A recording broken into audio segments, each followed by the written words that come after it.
আসসালামু আলাইকুম। এখন আমি দেখাবো আপনারা কিভাবে ব্যালেন্স যোগ করবেন।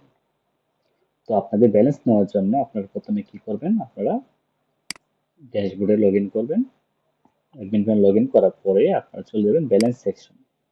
ব্যালেন্স সেকশনে যাওয়ার পরে ব্যালেন্স রিচার্জ ওইখানে ক্লিক দিবেন। ক্লিক দেওয়ার পর এখানে দেখেন পেমেন্ট নির্দেশনা দেওয়া আছে। পেমেন্ট নির্দেশনাতে ক্লিক দিবেন। আগে আপনারা দেখবেন আসলে নির্দেশনাটা কিভাবে আছে।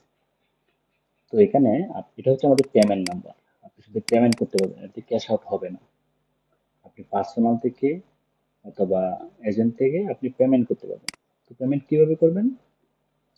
পেমেন্ট নাম্বারটি স্ক্যান করবেন অথবা পেমেন্ট নাম্বারটি ডায়াল করে *247# ডায়াল করে আপনারা বিকাশে পেমেন্টে যাবেন। যাওয়ার পরে এই নাম্বারটি প্রবেশ করাবেন। প্রবেশ করার পরে আপনাদেরকে একটি রেফার কোড দেওয়া হবে, অথবা রেফার কোড না থাকলে আপনারা আপনার এই সিস্টেমে, এই অ্যাডমিন প্যানেলে আপনার যে ফোন নাম্বারটি, যদি আপনি এই ফোন নাম্বার থেকে টাকা পাঠান তাহলে এটা অটোমেটিকলি ব্যালেন্সে যোগ হয়ে যাবে।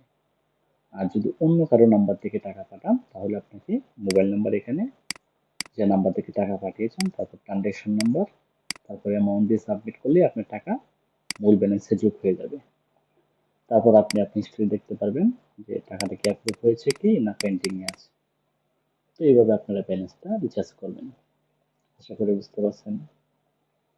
না বুঝলে আমাদের লাইভ চ্যাট এই সাপোর্টে আপনারা সরাসরি কোয়েশ্চেন করলে আমরা এটা জানতে পারবো। হ্যাঁ, আমাদের 20 আওয়ার সার্ভিস। আপনারা যে কোনো সময় এখানে সরাসরি মেসেজ দিবেন, আমাদের কাছে পাবেন। হ্যাঁ, আপনাদেরকে সমাধান দিয়ে দিব ইনশাল্লাহ। আশা করি বুঝতে পারছেন। ধন্যবাদ।